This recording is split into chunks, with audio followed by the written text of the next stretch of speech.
तो अब हम देखने वाले हैं आज का हमारा क्वेश्चन जिसका नाम है सेव पेशेंट्स। ये एक बबल सॉर्ट का प्रॉब्लम है हैकर्स के अंदर। इस प्रॉब्लम में हमें क्या गिवन है कि अगर आप इसे रीड करना चाहते हैं तो कर सकते हैं। मैं इसे छोटे में समझा देता हूँ कि हमें ना जैसे एक पेशेंट गिवन है, एक डॉक्टर गिवन है, और उसमें कंडीशन क्या गिवन है कि वैक्सीन एक है जिसमें कि ना हमारे पास कई सारी वैक्सीन गिवन है और उसके कोरस्पॉन्डिंग जो पेशेंट्स है ना हमें वो गिवन है। तो vaccine produce from this virus has various strength depending on the midichlorians count. अब a person is cured if and only if the midichlorians count in vaccine batch is more than the count of person। मतलब जो count जैसे जो level person में है ना उस जैसे इस मेडिक्लोरियन का अगर उस वैक्सीन में उससे ज्यादा है तो ही जो पर्सन है ना जो पेशेंट है वो उससे क्योर हो सकता है। अगर उससे के बराबर या उससे कम भी है ना तो क्या होगा, वो उस वायरस से क्योर नहीं हो सकता। ठीक है, तो अब हमें क्या गिवन है कि the doctor receives a new set of report which contains midichlorians count of each infected patient. मतलब हमारे पास पेशेंट का भी जो काउंट है वो भी गिवन है हर एक पेशेंट का, और जो हर एक वैक्सीन का काउंट है वो भी गिवन है। ठीक है, तो हमें ये बताना है कि you need to determine if doctor can save all patients in with the vaccine he has. और हमें ये चीज भी गिवन है कि जितने नंबर ऑफ वैक्सीन है ना उतने ही नंबर ऑफ पेशेंट्स भी हैं। तो दोनों चीजों का दोनों जो एरे है ना उनका साइज सेम होगा। तो एक बार ही समझते हैं कि जैसे इनपुट में क्या गिवन है। जैसे यहाँ पे 5 गिवन है तो ये क्या है, एरे का साइज है। ठीक है, फिर ये ऊपर वाला क्या है, सबसे पहले अगर हम इनपुट में देखें तो हमें क्या गिवन है, फर्स्ट जो हमारे पास सेकंड लाइन है contains the N integers which is the strength of the vaccine. यानी कि जो फर्स्ट जो हमारे पास फर्स्ट एरे है वो क्या है, वो हमारे पास strength of the vaccine given है। और फिर जो सेकंड वाली एरे है वो हमारे पास क्या गिवन है, वो हमारे पास strength of the person given है। तो अगर ये जो फर्स्ट एरे में वैल्यूज है यानी कि जो वैक्सीन का जो काउंट है, जो मिडिक्लोरियन है अगर उसका काउंट है हर एक वैक्सीन में अगर वो ज्यादा होता है ना तभी वो जो पर्सन है वो क्योर हो पाएगा। अगर उससे कम या उसके बराबर होगा तो वो क्योर नहीं हो पाएगा। ठीक है, तो एक बार ही समझते हैं इस क्वेश्चन में। जैसे अगर मैं इसको समझाऊं अपने जैम बोर्ड पे लेके तो इसका आंसर समझते हैं अभी। वो इनपुट में क्या समझाना चाह रहा है तो एक बार इसको चेक करते हैं।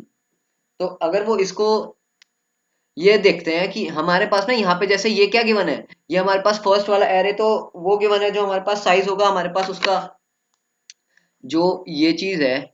एक तो ये तो हमें क्या गिवन है, ये तो हमें वैक्सीन्स गिवन है। ठीक है, बेसिकली ये क्या है, ये हर एक उस मेडिक्लोरियंस का जो काउंट है ना वैक्सीन्स में वो गिवन है, और ये क्या है, पेशेंट्स हैं। ठीक है, तो अब हमें ये बोला हुआ है कि अगर इसमें जो हर एक वैल्यू है अगर उसकी वैल्यू ज्यादा होगी ना इस नीचे वाली वैल्यू से तभी वो क्या होगा, पेशेंट क्योर हो पाएगा।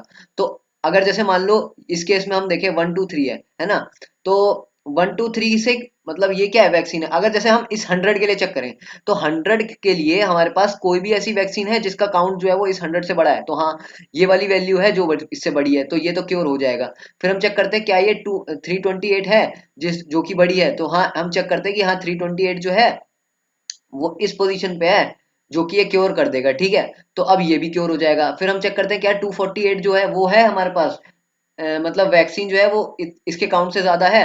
तो हम यहाँ पे चेक करते हैं तो इस केस में हमारे पास ये वाला आता है लास्ट एलिमेंट जो कि इसे क्योर कर देगा। ठीक है, फिर हम इस 689 को चेक करते हैं तो हम देखते हैं कि इस पूरे एरे में कोई भी हमारे पास एलिमेंट्स नहीं बचे जो कि हमारे पास क्या हो, इस वाले वैल्यू से बड़े हों। तो इस केस में हमारे पास ये वाला जो पेशेंट है ये क्योर तो नहीं हो पाएगा।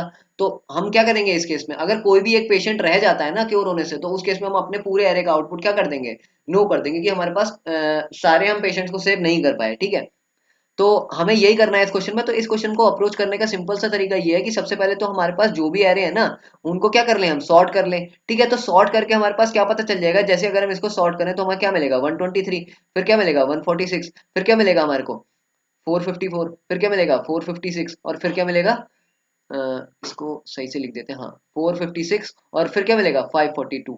और अगर हम ऐसे ही दूसरे जो हमारे पास पेशेंट्स का काउंट है ना उनको भी अगर हम ऐसे ही स्टोर कर लें, बेसिकली सॉर्ट कर लें तो हमें क्या मिलेगा, सबसे पहले तो 100 आएगा, फिर क्या आएगा 200 आएगा, फिर क्या आएगा 248 आएगा, फिर आएगा 328, फिर 689। तो अगर हम एक एक करके अपनी ith पोजीशन पे, जैसे i की वैल्यू यहाँ पे है तो अगर मैं इसमें यहाँ पे चेक करता हूँ इन दोनों वैल्यूज को, तो इस केस में मेरे पास ये जो बेसिकली जो वैक्सीन का काउंट है जो मिडिक्लोरियन है उसका जो काउंट है वो यहाँ पे ज्यादा है और यहाँ पे कम है, तो हमें यही तो चाहिए था।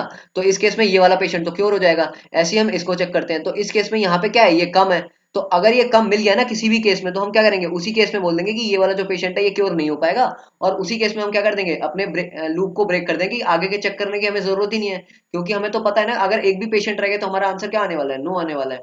तो हमें बस यही करना है इस क्वेश्चन में। अब क्योंकि हमारे पास जो कोड है ना, वो हम इसमें देखते हैं कि सॉर्टिंग एल्गोरिदम तो काफी सारी होती है, लेकिन हमें इसमें क्वेश्चन में कौन सा यूज करना है, हमें बबल सॉर्ट एल्गोरिदम यूज करके अगर हम करें तो हमें ये देखेंगे कि बबल सॉर्ट कैसे यूज कर सकते हैं, क्योंकि बबल सॉर्ट जो है ना वो एक इन प्लेस एल्गोरिदम है, और वो जो है ना n स्क्वायर टाइम लेती है, तो अगर उससे भी हमारे पास आंसर निकल रहा है तो वो इस क्वेश्चन को क्या करेगा, पूरा पूरा सेटिस्फाई करेगा, ठीक है।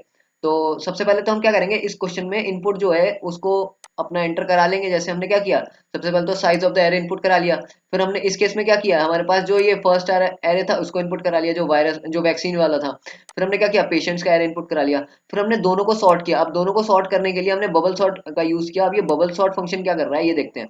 बबल सॉर्ट क्या कर रहा है, ये पूरा का पूरा फंक्शन जो है ना, ये बबल सॉर्ट जो हमारे पास एल्गो होती है उसके अकॉर्डिंग ही हमारे पास क्या कर रहा है, सॉर्टिंग कर रहा है। तो आप इस बबल सॉर्ट फंक्शन को यूज कर सकते हैं, मैंने प्रीवियस क्वेश्चंस में अपने इस क्वेश्चन को इस एल्गो को समझाया हुआ है, तो आप वहां से जाके देख सकते हैं। तो हम क्या करेंगे, इस बबल सॉर्ट को अपने एरे को सॉर्ट कर लेंगे बेसिकली।